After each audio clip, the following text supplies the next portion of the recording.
Hello everyone, the UTC channel ઉપર હું જિગ્નેશ પ્રજાપતિ આપ સૌનું હાર્દિક સ્વાગત કરું છું. મિત્રો, આપ જાણો છો તેમ વાયરલેસ પીએસઆઈ અને ટેકનિકલ ઓપરેટરની ભરતી આવવાની છે. તો આ એક્ઝામની પ્રિપેરેશન માટેના એમસીક્યુ સિરીઝ આપણી ચેનલ ઉપર સ્ટાર્ટ કરવામાં આવ્યા છે, જેની અંદર નવા આરઆર મુજબ જે સિલેબસ છે એ પ્રમાણે તમને એમસીક્યુની પ્રિપેરેશન કરવામાં આવી રહી છે, જે તમને એક્ઝામમાં ખૂબ જ મદદરૂપ થશે. તો જે વિદ્યાર્થીઓ આ ચેનલ ઉપર નવા છે અથવા તો વિડીયો સૌ પ્રથમવાર જોઈ રહ્યા છે, તે આ ચેનલને સબસ્ક્રાઇબ કરે અને બેલ આઇકન પ્રેસ કરે, જેથી કરીને કોઈ પણ નવા વિડીયો અમે અપલોડ કરીએ તો તેમનું નોટિફિકેશન તમને મળી રહે. તો મિત્રો, નવા આરઆર મુજબ જે સિલેબસ છે, જેની અંદર ડિજિટલ ઇલેક્ટ્રોનિક્સ એન્ડ વીએલએસઆઈ એની એમસીક્યુની પ્રિપેરેશન આપણે કરાવી રહ્યા છે. તો સૌથી ઇમ્પોર્ટન્ટ, જે વિદ્યાર્થીઓ આ એક્ઝામની પ્રિપેરેશન કરી રહ્યા છે અથવા તો કરવા માંગે છે, એ વિદ્યાર્થીઓ માટે ધ યુટીસી એપ્લિકેશન ઉપર ઉડાન બેચ અવેલેબલ છે, જેમાં ન્યૂલી રેકોર્ડેડ કોર્સિસ છે. તેમજ આ કોર્સની validity up to the exam, એટલે કે જ્યાં સુધી તમે એક્ઝામ કન્ડક્ટ નહીં થાય ત્યાં સુધી આ કોર્સની વેલિડિટી રહેશે. તેમજ દરેક સબ્જેક્ટના લેક્ચરની પીડીએફ પણ તમે મોબાઈલની અંદર ડાઉનલોડ કરી શકશો. તેમજ ઉડાન બેચની અંદર ટેસ્ટ સિરીઝ પણ તમને પ્રોવાઈડ કરી આપવામાં આવશે. આ કોર્સની ફીસ માત્ર 4,999 રૂપિયા છે. એક્સપિરિયન્સ ફેકલ્ટીઝ તમને આ કોર્સની અંદર ભણાવશે. વધુ માહિતી માટે આપ અમારો મોબાઈલ નંબર 6354999009 પર સંપર્ક કરી શકો છો. તો આપણે આજની એમસીક્યુ સિરીઝ સ્ટાર્ટ કરીએ. આપણે અત્યાર સુધી ડિજિટલ ઇલેક્ટ્રોનિક્સ અને વીએલએસઆઈ એના વિડીયોઝ અને એમસીક્યુઝ જોયા. હવે ડિજિટલ ઇલેક્ટ્રોનિક્સ અને વીએલએસઆઈ એના જે એમસીક્યુઝ આવે છે, એના જે ફંડામેન્ટલ્સ જો આપણને ક્લિયર હોય તો આપણે એના રિલેટેડ કોઈ પણ ક્વેશ્ચન આવે તો આપણે એનું આન્સર આપી શકીએ છીએ. તો જે ક્વેશ્ચન છે, a certain memory is specified as 32K into 8. Okay, તો આ જે ક્વેશ્ચન છે એ મેમરી ઇન્ટરફેસિંગનો છે. જનરલી મેમરી ઇન્ટરફેસિંગ આપણે માઇક્રો પ્રોસેસર સાથે બી કરતા હોય, રાઈટ. માઇક્રો કંટ્રોલરની અંદર બી મેમરી જે છે ઇન્ટરફેસિંગનો કોન્સેપ્ટ આવે છે. ઓકે, એટલે મેમરી ઇન્ટરફેસિંગ રિલેટેડ બી ઘણા બધા ક્વેશ્ચન તમને એક્ઝામમાં પૂછાય છે. A certain memory is specified as 32K. It is specified as 32K, right, into 8. What are the number of address lines, the number of data input lines and the number of data output lines? Okay, એટલે આ question ની અંદર શું છે કે આપણી પાસે એક મેમરી છે. ઓકે, ફોર એક્ઝામ્પલ માની લો કે આ મેમરી છે અને આ જે મેમરી છે એમાં 32x8 32K x8, બરાબર. એનો મતલબ શું થાય કે 32 કિલોબાઇટ્સના લોકેશન છે આ મેમરીની અંદર.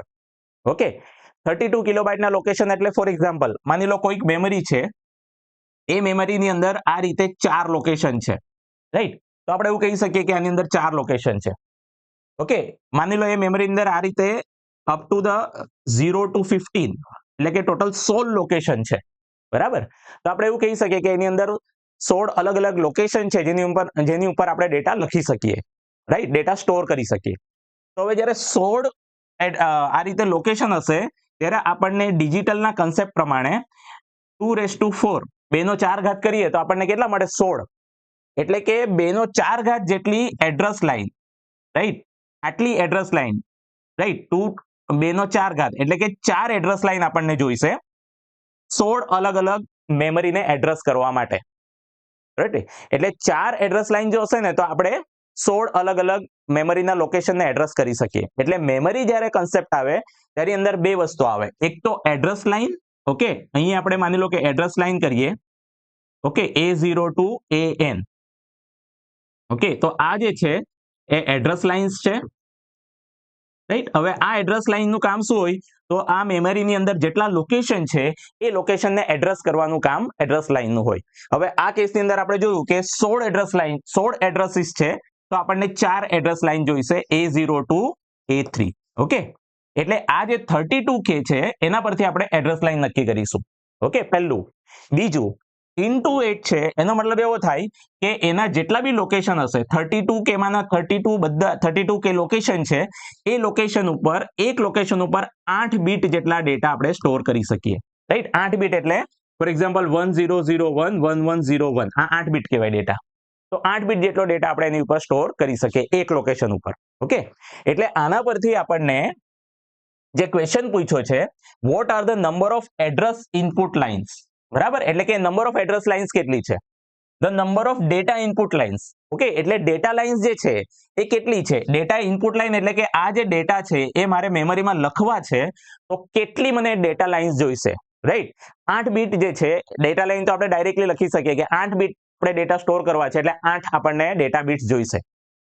એ જ રીતે number of data output lines, બરાબર, માની લો કે મેમરીમાં રીડ બી કરી શકું છું અને મેમરીમાં મેં રાઇટ બી કરી શકું છું, રાઈટ. તો મારે રાઇટ કરવા હોય તો એના માટે બી 8 બીટ જોઈશે અને એમાંથી ડેટા જ્યારે મારે રીડ કરવા છે તો એ પણ મને 8 બીટ જોઈશે, રાઈટ. એટલે જે number of data input lines and number of data output lines, right, એ બંને 8 આવશે કારણ કે આપણે જે ડેટા સ્ટોર કરવાના છે કેટલા છે, 8 બીટના છે, રાઈટ. હવે ક્વેશ્ચન જો એડ્રેસ લાઇન્સનો, કેટલી એડ્રેસ લાઇન જોઈશે. ઓકે, તો 32 કિલોબાઇટ છે. ઓકે, 32 કિલોબાઇટ એ આપણે કઈ રીતે ફાઇન્ડ કરશું કે 32 કિલોબાઇટ માટે મને કેટલી એડ્રેસ લાઇન્સ જોઈશે, રાઈટ. તો એના માટે આપણે ફોર એક્ઝામ્પલ માની લો જેમ આપણે અહીંયા જોયું કે 2/4 એટલે કે 2⁴, તો આપણને 16 અલગ અલગ એડ્રેસ લાઇન્સ મળશે, રાઈટ. આમાં કેટલી એડ્રેસ લાઇન છે 32 કિલોબાઇટ, એટલે આપણે જોઈએ કે 1 કિલોબાઇટ તો 1 કિલોબાઇટ ઇઝ ઇક્વલ ટુ 2⁻10 એટલે કે 1024 બાઇટ્સ, રાઈટ. 1 કિલોબાઇટ એટલે કેટલી બાઇટ થશે, 1024 બાઇટ્સ. અને 1024 બાઇટ્સ જો મારે લાવી હોય તો 2⁻10 એટલે 2×10, એટલે જે રીતે મેં 2×4 કરીને મને 16 અલગ અલગ લોકેશન મળે છે, એ જ રીતે જો 2×10 કરું ને તો મને 1024 અલગ અલગ લોકેશન મળશે, રાઈટ. એટલે 1024 અલગ અલગ બાઇટ્સ આપણે સ્ટોર કરી શકીએ. 8 બીટના ડેટા એવા કેટલા 1024 ડેટા આપણે સ્ટોર કરી શકીએ, રાઈટ. તો એના માટે મને કેટલી એડ્રેસ લાઇન જોઈએ, 10 એડ્રેસ લાઇન જોઈશે. ઓકે, હવે આપણે અહીંયા જે ફાઇન્ડ કરવાનું છે કેટલું છે 32 કિલોબાઇટ, રાઈટ. તો મેં આવું લખી શકું કે 32 into 1 kilobyte, 32 into 1 kilobyte, right. 1 kilobyte માટે મને કેટલી એડ્રેસ લાઇન જોઈશે 2⁻10, રાઈટ. તો મેં આ રીતે લખી શકું ઇઝ ઇક્વલ ટુ 32 એટલે 2/5 કરું મેં, રાઈટ, 2/5 તો મને 32 મળશે. ઓકે, તો 2/5 અને 1 કિલોબાઇટ એટલે કેટલું છે, 1 કિલોબાઇટ એટલે 2×10, બરાબર. તો આ રીતે આપણે જોવા જઈએ તો 2×15. તો જો મેં 2×15 કરા તો મને 32 કિલોબાઇટ જેટલી મેમરી એડ્રેસ કરી શકીશ મેં, રાઈટ. જો મારે 4 મેમરી લોકેશનને એડ્રેસ કરવા છે તો મને 2 એડ્રેસ લાઇન જોઈશે કારણ કે 2×2 બરાબર 4. જો મારે 16 એડ્રેસ લાઇન એડ્રેસ કરવી છે તો મારે 4 એડ્રેસ લાઇન જોઈશે કારણ કે 2×4 બરાબર 16. એ જ રીતે મારે 32 કિલોબાઇટ જેટલી મેમરી મારે એડ્રેસ કરવી છે તો એના માટે મને 32 ગુણ્યા 1 કિલોબાઇટ, 1 કિલોબાઇટ એટલે 2×10 અને 32 એટલે 2×5, રાઈટ. તો આને આપણે ફાઇન્ડ કરી તો 2×15. તો મને કેટલી એડ્રેસ લાઇન જોઈશે, 15 એડ્રેસ લાઇન. ઓકે, એટલે 15 એડ્રેસ લાઇન જોઈશે, 8 ડેટા ઇનપુટ લાઇન જોઈશે અને 8 ડેટા આઉટપુટ લાઇન જોઈશે. ઓકે, એટલે આ જે પર્ટિક્યુલર ક્વેશ્ચન છે એ ક્વેશ્ચનનો ખરો ઓપ્શન આવશે નંબર ઓફ એડ્રેસ લાઇન્સ એ 15 જોઈશે, number of data input line, number of data output line 8 જોઈશે. ઓકે, એટલે આ ક્વેશ્ચનનો સાચો આન્સર આવશે 1588. ઓકે, આ જે ક્વેશ્ચન છે એ પ્રીવિયસ એક્ઝામની અંદર પૂછાયેલો ક્વેશ્ચન છે. ઓકે, આ ક્વેશ્ચન પ્રીવિયસ એક્ઝામની અંદર પૂછાયેલો ક્વેશ્ચન છે. ઓકે, એટલે આ રીતે આ કન્સેપ્ટ જો તમને ક્લિયર હોય કે કઈ રીતે આપણે એડ્રેસ લાઇન ફાઇન્ડ કરી શકીએ, કઈ રીતે ડેટા લાઇન્સ ફાઇન્ડ કરી શકીએ, રાઈટ. તો મેમરી રિલેટેડ કોઈ પણ ક્વેશ્ચન તમને પૂછવામાં આવે એનો એકદમ ઇઝીલી તમે આ રીતે કેલ્ક્યુલેટ કરીને આન્સર આપી શકો. ઓકે, મેઇન વસ્તુ કન્સેપ્ટ છે. આપણે જો કન્સેપ્ટ એનો સમજી લેશું તો પછી એના રિલેટેડ કોઈ પણ ક્વેશ્ચન તમને પૂછવામાં આવે એનો આન્સર તમે ઇઝીલી આપી શકો. ઓકે, નેક્સ્ટ આપણે ક્વેશ્ચન જોઈએ. A certain 12-bit successive approximation type D2A converter. Okay, A to D converter. Okay, successive approximation type A to D converter એટલે analog to digital converter છે. Successive approximation type. Okay, successive approximation type એટલે શું? આપણે data input આપીએ છીએ અને એમાં જે સક્સેસિવ એપ્રોક્સિમેશન રજિસ્ટર છે એ ઇનપુટ ડેટા અને એક રેફરન્સ ડેટા એટલે કે ફીડબેક ડેટા એને કન્ટિન્યુઅસલી કમ્પેર કરીને સક્સેસિવલી કમ્પેર કરીને ફાઇનલી એક આઉટપુટ ઉપર પહોંચશે, એટલે કે જે એનાલોગ ઇનપુટ આપીએ છીએ એને ડિજિટલમાં કન્વર્ટ કરીને આપશે આપણને. ઓકે, એને successive approximation type A to D converter કહેવાય. તો has a full scale analog output input of 10 volt. It operates at a clock frequency of 1 megahertz. What is the conversion type of analog input of 7.5 volts? બરાબર, question જે પૂછ્યો છે આપણને એમાં basically આપણે શું ફાઇન્ડ કરવાનું છે? કન્વર્ઝન ટાઈમ ફાઇન્ડ કરવાનો છે, રાઈટ. હવે એકચ્યુઅલી જો આપણે આમ જે પ્રમાણે ડેટા આપ્યા છે એ પ્રમાણે આપણને વોલ્ટેજ આપ્યો છે, રાઈટ, પછી આપણને એનાલોગ ઇનપુટ વોલ્ટેજ આપ્યો છે.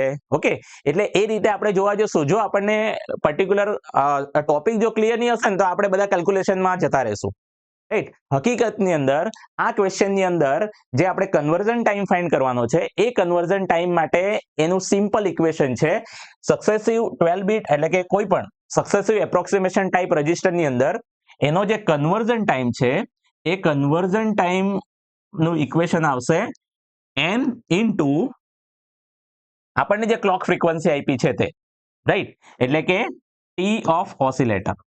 ઓકે, જે પણ ક્લોક ફ્રીક્વન્સી આપણને આપી છે, રાઈટ, એનો ટાઈમ પીરિયડ. એટલે કે જો 12 બીટ સક્સેસિવ એપ્રોક્સિમેશન ટાઈપ છે આમાં n જે છે, n is number of bits, n is number of bits. Okay, આ કેસની અંદર આપણને 12 bit A to D converter છે એટલે નંબર ઓફ બીટ્સ કેટલી છે આ કેસની અંદર? 12. ઓકે, તો 12 બીટ એટલે કે જેટલા બી નંબર ઓફ બીટ્સ આપણને આપ્યા હોય એ પ્રમાણે આપણે એનો કન્વર્ઝન ટાઈમ ફાઇન્ડ કરી શકીએ. બેઝિકલી આ જે છે એ કન્વર્ઝન ટાઈમ છે. ઓકે, લેટ્સ સે આપણે અહીં લખીએ કન્વર્ઝન ટાઈમ. ઓકે, તો conversion time is equal to n into T oscillator. Okay, T oscillator એટલે કે જે આપણને ફ્રીક્વન્સી આપી છે એનો ટાઈમ પીરિયડ. ઓકે, ફ્રીક્વન્સી આપી છે 1 મેગાહર્ટ્ઝ, તો એનો જે ટાઈમ પીરિયડ આવશે, ઓકે, એટલે કન્વર્ઝન ટાઈમ આપણે જો ફાઇન્ડ કરીએ તો conversion time is equal to number of bits છે 12 ઇન્ટુ ટી ઓસિલેટર એટલે કે 1/f oscillator, that is 1 megahertz. બરાબર, 1 મેગાહર્ટ્ઝ એટલે 1 ગુણ્યા 10⁶, રાઈટ. તો આપણે જોવા જશું તો 12 ઇન્ટુ 10⁻⁻6 એટલે કે 12 માઇક્રોસેકન્ડ. 12 માઇક્રોસેકન્ડ. ઓકે, એટલે આ જે પર્ટિક્યુલર ક્વેશ્ચન છે એનો રાઈટ આન્સર છે 12 microsecond. Okay, option B. Okay, એટલે ક્વેશ્ચન આપણે જોશું તો આપણને એવું લાગશે કે ઘણું બધું કેલ્ક્યુલેશન વાળો ક્વેશ્ચન છે, પણ A to D કન્વર્ટરની અંદર અલગ અલગ ટાઈપના જે A to D કન્વર્ટર છે એમાં એનો જે કન્વર્ઝન ટાઈમ છે એ દરેકનો કન્વર્ઝન ટાઈમ પર્ટિક્યુલર એક તમને ઇક્વેશનથી મળી જાય. ઓકે, એટલે આ 12 bit successive approximation type A to D કન્વર્ટરની અંદર એનો જે કન્વર્ઝન ટાઈમ છે એનું ઇક્વેશન છે n into T oscillator, right. એટલે કે જે આપણે ફ્રીક્વન્સી એપ્લાય કરીએ છીએ એ ફ્રીક્વન્સી નો time period. Okay, T oscillator તમે લખી શકો અથવા તો ટી ક્લોક લખી શકો. બરાબર, મેં ઓસિલેટર લખ્યું છે એની જગ્યાએ આપણે ટી ક્લોક બી લખી શકીએ. ઓકે, તો આ જે ક્વેશ્ચન છે એ ક્વેશ્ચન બી તમને પ્રીવિયસ એક્ઝામની અંદર પૂછાયેલો છે, રાઈટ. આ ક્વેશ્ચન બી તમને પ્રીવિયસ એક્ઝામમાં પૂછાયો છે. ઓકે, એટલે એકવાર જો તમે અલગ અલગ ટાઈપના A to D કન્વર્ટરના કન્વર્ઝન ટાઈમના ઇક્વેશન તમે જોઈ જાઓ તો એના રિલેટેડ બી ક્વેશ્ચન તમને આવે છે. ઓકે, નેક્સ્ટ ક્વેશ્ચન આપણે જોઈએ. Which device has a programmable AND gate? Okay, programmable AND gate and programmable AND gate at AND array and at the input and a programmable OR array at the output. એટલે કે programmable AND gate અને programmable OR output. બરાબર, એ જે છે બે ટાઈપના એ એક આખી તમે જોશો તો ડિવાઇસ છે. એક તો PLA અને બીજું છે PAL, પ્રોગ્રામેબલ લોજિક એરે અને પ્રોગ્રામેબલ અરે લોજિક. બરાબર, હવે પ્રોગ્રામેબલ લોજિક એરે જે છે આ રોમ જે છે એ તો આપણી રેન્ડમ રીડ ઓનલી મેમરી છે, રાઈટ. FPGA જે છે એ એકચ્યુઅલી VLSI ની અંદર જે આપણે પ્રોગ્રામેબલ બોર્ડ યુઝ કરીએ છીએ એના માટે આપણે FPGA યુઝ કરીએ છીએ, રાઈટ. CPLD જે છે એ પણ એ રીતે પ્રોગ્રામેબલ છે, પણ જે PLA છે પ્રોગ્રામેબલ લોજિક અરે, રાઈટ, એ પ્રોગ્રામેબલ લોજિકની અંદર પ્રોગ્રામેબલ એન્ડ ગેટ હોય, રાઈટ. એટલે આ જે એન્ડ ગેટ છે, ફોર એક્ઝામ્પલ માની લો કે આપણે આ એન્ડ ગેટ જે છે, રાઈટ, એના જે ઇનપુટ આપીએ એ ઇનપુટને આપણે પ્રોગ્રામ કરી શકીએ, રાઈટ, અને એના જે આઉટપુટ આપણે ઓર ગેટની અંદર એપ્લાય કરીએ, રાઈટ, તો એ ઓર ગેટને બી આપણે પ્રોગ્રામ કરી શકીએ, રાઈટ. એટલે એની અંદર પ્રોગ્રામેબલ એન્ડ ગેટ છે અને પ્રોગ્રામેબલ ઓર ગેટ છે. ઓકે, એટલે આ જે ક્વેશ્ચન છે એ ક્વેશ્ચનનો બી આન્સર છે option B, PLA. Right. PLA ની અંદર પ્રોગ્રામેબલ એન્ડ ગેટ છે અને એ પ્રોગ્રામેબલ એન્ડ ગેટનો આઉટપુટ આપણે પ્રોગ્રામેબલ ઓર ગેટને આપીએ છીએ. પ્રોગ્રામેબલ એટલે કે આપણે પ્રોગ્રામથી એ એન્ડ અને ઓર ગેટનું કનેક્શન છે એ કનેક્શનને કનેક્શન કરી શકીએ અથવા તો કનેક્શન ને ડિસ્કનેક્ટ કરી શકીએ. ઓકે, એટલે રાઈટ ઓપ્શન છે આ કેસની અંદર option B PLA. Okay, next question આપણે જોઈએ. Which of the following shift register will require minimum number of clock pulses to give the output? Right. Shift register છે એનું કામ શું છે? ડેટાને શિફ્ટ કરવાનું. 4 ટાઈપના શિફ્ટ રજિસ્ટર આવે છે. Serial input serial output, serial input parallel output, parallel input parallel output અને parallel input serial output. Okay, આ 4 શિફ્ટ રજિસ્ટર્સ છે આપણે જનરલી યુઝ કરીએ છીએ. ઓકે, એની અંદર will require minimum number of clock pulse to give the output. એનો મતલબ કે કયું શિફ્ટ રજિસ્ટર છે સૌથી ફાસ્ટેસ્ટ છે, બરાબર, સૌથી ફાસ્ટેસ્ટ છે. તો જે આ ટાઈપ આપણે જોયા એમાં સિરિયલ ઇન સિરિયલ આઉટ ની અંદર આપણે ડેટા સિરિયલી ઇનપુટ કરીશું અને એક ક્લોક પલ્સ આપીએ એટલે ડેટા માની લો 4 બીટનો આપણી પાસે SISO છે, serial input serial output shift register. તો પહેલી ક્લોક પછી એ જે ડેટા છે એ પહેલા ફ્લિપ ફ્લોપના આઉટપુટમાં જશે, બીજી ક્લોક પલ્સ બીજા ફ્લિપ ફ્લોપના આઉટપુટમાં જશે, ત્રીજી ક્લોક પલ્સ પછી ત્રીજા ફ્લિપ ફ્લોપના આઉટપુટમાં જશે. એ રીતે 4 ક્લોક પલ્સ પછી એ ફાઇનલી ડેટા આઉટપુટમાં જશે.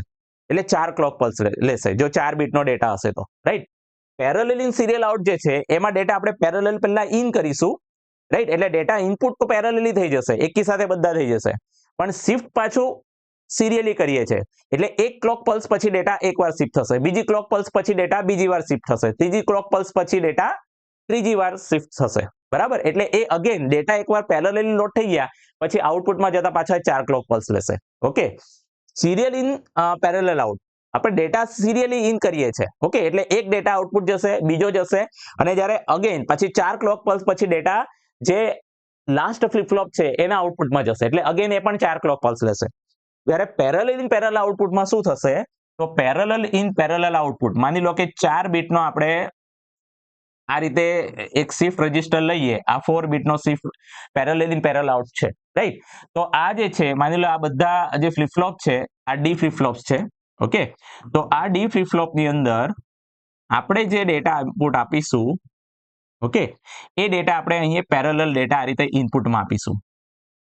ઓકે, તો આ જે છે એ ડેટા ઇન છે. ઓકે, અને આઉટપુટમાં જે ડેટા લેશું એ માની લો કે આઉટપુટમાં આપણે ડેટા લઈએ છીએ, આઉટપુટમાં આપણે ડેટા લઈએ છીએ ફોર એક્ઝામ્પલ અહીંથી. ઓકે, આ રીતે આપણે આઉટપુટમાં ડેટા લઈએ છીએ. ઓકે, તો આ જે છે એ ડેટા આઉટ છે. ઓકે, અને આપણે શિફ્ટ રજિસ્ટર છે એટલે જનરલી એને ક્લોક સિગ્નલ એપ્લાય કરતા હોય. ફોર એક્ઝામ્પલ માની લો કે આ ક્લોક સિગ્નલ્સ છે, રાઈટ. કારણ કે બેઝિકલી આ સિક્વન્શિયલ સર્કિટ છે અને સિક્વન્શિયલ સર્કિટના ઓપરેટ કરવા માટે આપણે જનરલી શું આપીએ છીએ? આ રીતે એક ક્લોક સિગ્નલ આપીએ છીએ. માની લો કે આ ક્લોક સિગ્નલ છે. ઓકે, તો જેવું ક્લોક સિગ્નલ આપીશું જે બી ડેટા હશે, માની લો કે આપણે ડેટા આપીએ છીએ 1011. ઓકે, ફોર એક્ઝામ્પલ આપણે ડેટા આપીએ છીએ 1011.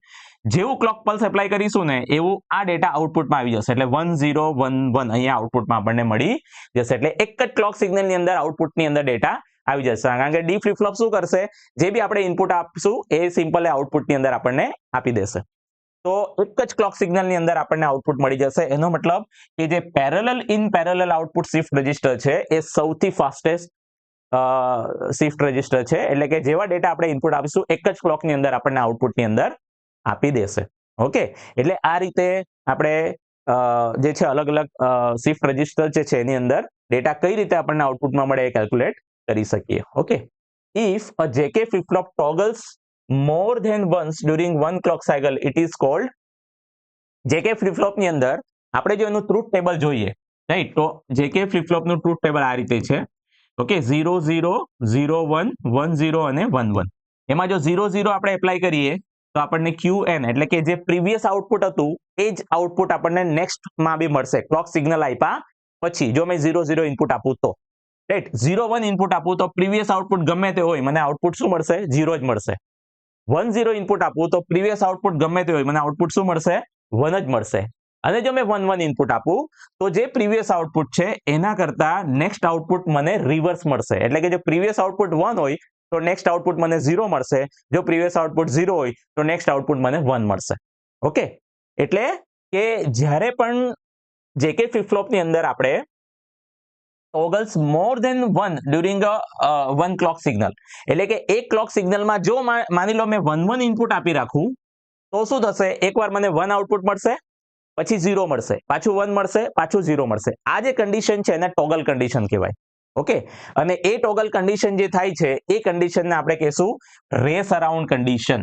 એ કન્ડિશનને કહેવાય રેસ અરાઉન્ડ કન્ડિશન. ઓકે, એ રેસ અરાઉન્ડ કન્ડિશનની અંદર આઉટપુટ છે 1 0 1 0 1 0 થયા કરે. બરાબર, આ પ્રોબ્લેમ છે જેકે ફ્લિપ ફ્લોપ સાથે. અને એ કન્ડિશનને આપણે નલિફાઈ કરવા માટે અથવા તો કરેક્ટ કરવા માટે આપણે જેકે ફ્લિપ ફ્લોપની જગ્યા પર પછી માસ્ટર સ્લેવ જેકે ફ્લિપ ફ્લોપ યુઝ કરીએ છીએ, રાઈટ, કે જેની અંદર રેસ અરાઉન્ડ કન્ડિશન નહીં થશે. ઓકે, એટલે આ જે ક્વેશ્ચન છે એનો ઓપ્શન છે, રાઈટ ઓપ્શન છે option B, that is racing. એને રેસ અરાઉન્ડ કન્ડિશન પણ કહેવાય. ઓકે, નેક્સ્ટ ક્વેશ્ચન આપણે જોઈએ. What is the output of the SR latch if the input are changed from 1 0 to 0 0? Okay, again SR flip flop ની અંદર એનું જો આપણે ટ્રુથ ટેબલ જોઈએ તો SR ફ્લિપ ફ્લોપ નું ટ્રુથ ટેબલ શું હોય, 0 0 0 1 1 0 અને 1 1. જો 0 0 મેં ઇનપુટ આપું તો જેમ આપણને જેકે ફ્લિપ ફ્લોપ ની અંદર આઉટપુટ મળેલું, સિમિલરલી એ જ રીતે મને QN આઉટપુટ મળશે. QN એટલે કે માની લો મેં 1 0 ઇનપુટ આપ્યું, મને આઉટપુટ 1 0 મળશે, રાઈટ. પછી મેં 0 0 ઇનપુટ આપી દીધું તો મને આઉટપુટ 1 0 જ રહેશે. એટલે કે પ્રીવિયસ જે મને 1 0 મળેલું હતું એનું એ જ આઉટપુટ મને 0 0 આપ્યા પછી પણ મળશે. એટલે આપણે એને કહેશું આઉટપુટ જે છે પ્રીવિયસ કન્ડિશન જેવું જ મળશે. ઓકે, એટલે અહીંયા લખીએ છીએ આપણે QN. QN +1 એટલે કે નેક્સ્ટ આઉટપુટ અને QN એટલે કે પ્રીવિયસ આઉટપુટ. ઓકે, 0 1 આપા તો પ્રીવિયસ આઉટપુટ ગમે તે હોય મને આઉટપુટ 0 જ મળશે. 1 0 આપા તો પણ એ 1 જ મળશે આઉટપુટ, પ્રીવિયસ આઉટપુટ ગમે તે હોય. અને 1 1 જે છે એ આ પર્ટિક્યુલર SR ફ્લિપ ફ્લોપ માટે ઇનવેલિડ કન્ડિશન છે. બરાબર, એટલે આપણે પછી જેકે ફ્લિપ ફ્લોપ યુઝ કરીએ છીએ. તો ક્વેશ્ચન શું છે, what is the output of the SR latch if the inputs are change from 1 0 to 0 0? બરાબર, એટલે જો મેં SR ફ્લિપ ફ્લોપ ની અંદર માની લો SR ફ્લિપ ફ્લોપ ની અંદર પહેલા મેં 1 0 ઇનપુટ આપું છું, રાઈટ. તો 1 0 ઇનપુટ આપા તો મને આઉટપુટ શું મળશે, 1 0. અહીં આ જે આપણે લખીએ છીએ એ આની કન્ડિશન લખીએ છીએ QN ની. બરાબર, QN બારની કન્ડિશન આ કરતા એક્ઝેક્ટ અપોઝિટ આવશે.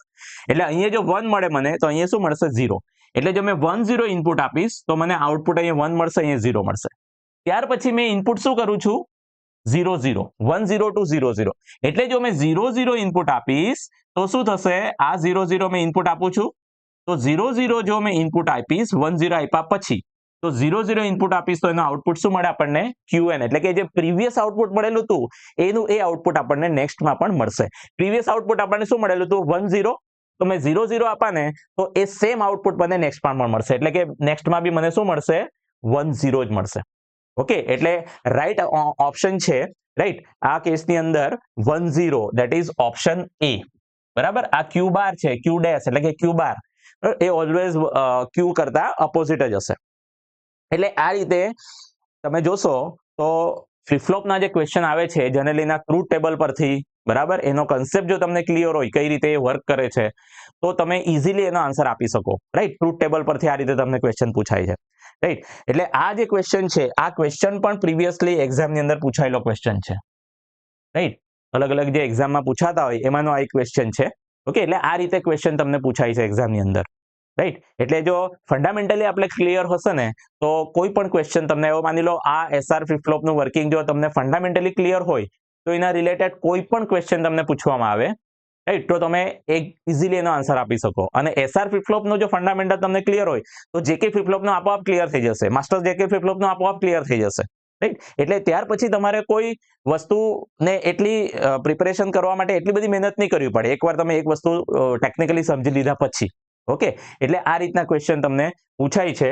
નેક્સ્ટ ક્વેશ્ચન આપણે જોઈએ, which ADC analog to digital conversion is the slowest? સૌથી સ્લોવેસ્ટ કયું છે, right, which is the slowest? Okay, તો જનરલી આપણે જે A to D converter use કરીએ છીએ, રાઈટ, એની અંદર જે integrating type A to D converter છે સ્લોવેસ્ટ છે. કારણ કે એ બેઝિકલી શું કરે છે, ઇન્ટિગ્રેશન કરે છે. ઇન્ટિગ્રેશન એટલે આપણને ખબર છે કે પર્ટિક્યુલર ટાઈમ સ્લોટની અંદર કોઈક સિગ્નલ વેરી થતો હોય તો આપણે એનો generally cross sectional area find કરતા હોય અથવા તો એક પર્ટિક્યુલર એરિયા છે રાઈટ. એટલે integration type A to D converter છે એ જનરલી સ્લોવેસ્ટ છે, સૌથી સ્લોવેસ્ટ. ઓકે, આ ક્વેશ્ચન બી એક્ઝામની અંદર પૂછાયો છે.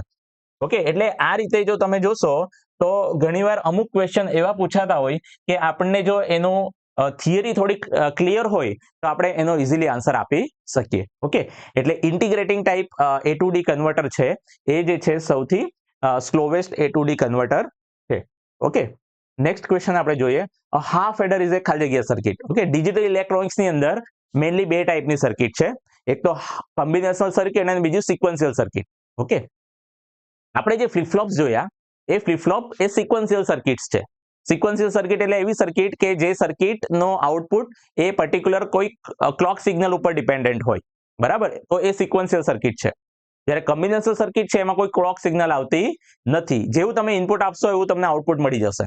સિક્વન્શિયલ સર્કિટમાં કેવું હોય, આપણે ઇનપુટ આપીએ પછી આઉટપુટ ફીડબેકમાં જશે, એટલે આઉટપુટ જે છે એ પ્રેઝન્ટ ઇનપુટ અને પ્રીવિયસ કન્ડિશનમાં આપણે કોઈક ઇનપુટ આપ્યું હોય એના ઉપર પણ ડિપેન્ડ હોય, જ્યારે કોમ્બિનેશન સર્કિટમાં એવું હોતું નથી. તો હાફ એડર જે છે, કોમ્બિનેશન સર્કિટ્સ કઈ કઈ છે, તો આપણે સ્ટાર્ટિંગ કરીએ half adder, full adder, half subtractor, full subtractor, multiplexer, demultiplexer, decoder, encoder, right, priority encoder, right, comparator. આ બધી જે સર્કિટ છે આ બધી સર્કિટ કેવી છે, કોમ્બિનેશનલ સર્કિટ્સ છે. ઓકે, તો half adder is basically a combinational circuit. It is basically a combinational circuit. Okay, એટલે આ ક્વેશ્ચન, આ રીતના ક્વેશ્ચન બી આવે છે એક્ઝામની અંદર. ઓકે, બહુ સિમ્પલ હોય પણ આપણને જો પર્ટિક્યુલર ક્લિયર નહીં હોય કે કોમ્બિનેશનલ સર્કિટ કોને કહેવાય, સિક્વન્શિયલ સર્કિટ કોને કહેવાય, તો આપણે એનો આન્સર નહીં આપી શકીએ. પણ બહુ સિમ્પલ ક્વેશ્ચન છે. ઓકે, હાફ એડર જે છે એ half adder is basically combinational circuit. એટલે કે ઓપ્શન એ છે આ ક્વેશ્ચનનો રાઈટ ઓપ્શન છે. Okay, combinational circuits. Okay, next question આપણે જોઈએ. In general a demultiplexer has. Okay, demultiplexer છે એ પણ કોમ્બિનેશનલ સર્કિટ છે, રાઈટ. મલ્ટીપ્લેક્સર, ડીમલ્ટીપ્લેક્સર પણ કોમ્બિનેશનલ સર્કિટ છે. હવે એકચ્યુઅલી શું છે આપણે જોઈએ. ઓકે, મલ્ટીપ્લેક્સર શું છે આપણે જોઈએ. પહેલા ડીમલ્ટીપ્લેક્સર સમજવા માટે મલ્ટીપ્લેક્સર આપણને ખબર હોવી જોઈએ. ઓકે, તો મલ્ટીપ્લેક્સર એટલે શું કે જેની અંદર ઘણા બધા ઇનપુટ્સ છે. માની લો કે બે ઇનપુટ્સ છે અથવા તો ચાર ઇનપુટ્સ છે, બરાબર. આપણે માની લો D0 to D3 ચાર ઇનપુટ ગણીએ તો એ કેસની અંદર એની અંદર બે સિલેક્ટ લાઈન હશે, S0 અને S1, અને એક આઉટપુટ હશે, રાઈટ. એટલે આ જે છે મલ્ટીપ્લેક્સર છે, 4:1 મક્સ જેને આપણે કહીએ. તો આ બેઝિકલી એક ઇલેક્ટ્રોનિક સ્વિચ છે કે જેમાં ઘણા બધા ઇનપુટ્સ છે અને એક જ આઉટપુટ છે. ગમે તે એક ઇનપુટ એક આઉટપુટ સાથે કનેક્ટ થશે કોઈ પણ એક સમયે, અને એ કઈ રીતે કયું ઇનપુટ આઉટપુટ સાથે કનેક્ટ થશે તો એ નક્કી કરશે આ સિલેક્ટ લાઈન. જો સિલેક્ટ લાઈન 0-0 હશે, 0-0, તો D0 જે છે એ આઉટપુટ સાથે કનેક્ટ થશે. માની લો આઉટપુટ છે Y. જો સિલેક્ટ લાઈન 0-1 છે તો D1 જે છે તે આઉટપુટ સાથે કનેક્ટ થશે. જો સિલેક્ટ લાઈન 1-0 છે તો D2 છે તે આઉટપુટ સાથે કનેક્ટ થશે, અને જો સિલેક્ટ લાઈન 1-1 છે તો D3 છે તે આઉટપુટ સાથે કનેક્ટ થશે. ઓકે, એટલે એક ટાઈપની ઇલેક્ટ્રોનિક સ્વિચ છે, રાઈટ. એટલે ઘણા બધા ઇનપુટ્સ છે અને એક આઉટપુટ લાઈન છે. સિમિલરલી ડીમલ્ટીપ્લેક્સર છે એ ડીમલ્ટીપ્લેક્સર એક્ઝેક્ટલી મલ્ટીપ્લેક્સર કરતા ઊંધું હશે. એટલે કે આ જે છે લાઈન, એ લાઈન આપણે અહીંયા ઇનપુટમાં કનેક્ટ કરી શકશું, રાઈટ. એટલે કે આ ઇનપુટ છે અને આઉટપુટની અંદર આ રીતે Y0, Y1, Y2 અને Y3, રાઈટ. અગેન અહીંયા પણ સિલેક્ટ લાઈન હશે S0, S1. એટલે જો આ સિલેક્ટ લાઈન 0-0 હશે તો આ જે લાઈન છે એ આની સાથે કનેક્ટ થશે આઉટપુટ સાથે. જે રીતે અહીંયા જો સિલેક્ટ લાઈન 0-0 હોય તો આ D0 આઉટપુટ સાથે કનેક્ટ થાય. સિમિલરલી ડીમલ્ટીપ્લેક્સર, ઓકે, એટલે આને આપણે કહીશું 1:4 ડીમક્સ. તો ડીમલ્ટીપ્લેક્સરમાં એક ઇનપુટ છે એ આની સાથે કનેક્ટ થશે આઉટપુટ. એટલે કે એક ઇનપુટ આવશે, ઘણી બધી આઉટપુટ લાઇન્સ આવશે, રાઈટ. નંબર ઓફ સિલેક્ટ, આ જે સિલેક્ટ લાઈન છે એના સ્ટેટસ પ્રમાણે ઇનપુટ જે છે એ કોઈ પર્ટિક્યુલર આઉટપુટ લાઈન સાથે કનેક્ટ થશે, એક્ઝેક્ટલી મલ્ટીપ્લેક્સર કરતા ઊંધું. તો ઓપ્શન શું છે? One data input, several data output lines and selection inputs. Okay, આ સિલેક્શન ઇનપુટ કહેવાય, સિલેક્ટ લાઈન કહેવાય. One data input, one data output, બરાબર. પછી several data inputs, several data output, અને લાસ્ટ છે several data inputs and one data output. Okay, demultiplexer. આ ડીમલ્ટીપ્લેક્સરમાં તમે જોશો એક ઇનપુટ છે અને ઘણા બધા આઉટપુટ્સ છે. તો one data input, several data outputs and selection inputs. So option A is the right answer for this question. Okay, એટલે આ રીતે કોમ્બિનેશન સર્કિટ જે છે એ જેટલી બી કોમ્બિનેશન સર્કિટ છે એમાં આ રીતે અલગ અલગ ટાઈપના ક્વેશ્ચન તમને પૂછવામાં આવતા હોય which of the following is error correcting code? આ બી ઇમ્પોર્ટન્ટ ક્વેશ્ચન છે. અલગ અલગ ટાઈપ્સના બધા કોડ છે, ASCII code, gray code, EBCDIC code, અને જે હેમિંગ કોડ છે એ hamming code generally error correcting codes છે. એરર કરેક્ટિંગ કોડ એટલે જ્યારે ડેટા આપણે ટ્રાન્સમિટ કરતા હોઈએ, ડિજિટલ ડેટા, માની લો એ ડેટા આપણે વાયરલેસલી ટ્રાન્સમિટ કરીએ છીએ, તો જ્યારે વાયરલેસ ચેનલની અંદર ડેટા જશે તો કદાચ બની શકે કે 1 માંથી 0 થઈ જાય અથવા તો 0 માંથી 1 થઈ જાય. તો એ ડેટા જો રિસીવ થશે એનો મતલબ કે ડેટાની અંદર એરર આવી ગઈ, અને એરર આવી ગઈ એનો મતલબ શું થાય કે એ ડેટા જે છે એ ડેટા આપણે પાછા સેન્ડ કરવા પડશે. તો એ આપણને ખબર કઈ રીતે પડશે કે એરર આવી ગઈ? તો એના માટે હેમિંગ કોડ યુઝ થાય. ઓકે, એટલે આ જે ક્વેશ્ચન છે એનો રાઈટ ઓપ્શન છે C, that is Hamming code. Okay, જે આપણે એરર કરેક્ટિંગ કોડ તરીકે યુઝ કરી શકીએ. ઓકે, એટલે તમે જોશો આ રીતના અલગ અલગ ક્વેશ્ચન્સ તમને એક્ઝામની અંદર પૂછાય છે. ઓકે, આશા રાખું છું કે તમને દરેકે દરેક એમસીક્યુ છે એના કન્સેપ્ટ ક્લિયર થઈ જશે. ઇમ્પોર્ટન્ટ વસ્તુ કન્સેપ્ટ છે. એકવાર તમે કોઈ પણ વસ્તુનો જો કન્સેપ્ટ સમજી લેશો ને, પછી એના રિલેટેડ કોઈ પણ ક્વેશ્ચન તમને થોડો ટ્વિસ્ટ કરીને પૂછશે ને તો પણ તમે એનો ઇઝીલી આન્સર આપી શકો. ઓકે, તો આશા રાખું છું કે તમને દરેકે દરેક એમસીક્યુ ક્લિયર થઈ ગયા હશે. ઓકે, તમે એના રિલેટેડ નોટ પણ બનાવી હશે, જેથી કરીને એ તમને ભવિષ્યની અંદર જ્યારે તમે એની પ્રિપેરેશન કરો ત્યારે કામ લાગશે. ઓકે, તો જે વિદ્યાર્થીઓ આ એક્ઝામની તૈયારી કરી રહ્યા છે એમની માટે ધ યુટીસી એપ્લિકેશન ઉપર ઉડાન બેચ અવેલેબલ છે, જેની અંદર તમે એનરોલ કરાવી શકો છો. તો એના માટે તમારે ધ યુટીસી એપ્લિકેશન ડાઉનલોડ કરવી પડશે, જેની લિંક ડિસ્ક્રિપ્શનમાં આપી છે. વધુ માહિતી માટે આપ અમારા મોબાઈલ નંબર પર સંપર્ક કરી શકો છો. ઓકે, તો ફ્રેન્ડ્સ, મળીએ આપણે એમસીક્યુ સિરીઝના નેક્સ્ટ વિડીયોની અંદર. ત્યાં સુધી તમે પ્રિપેરેશન કરતા રહો, વાંચતા રહો. Thank you very much. જય હિન્દ, જય ભારત.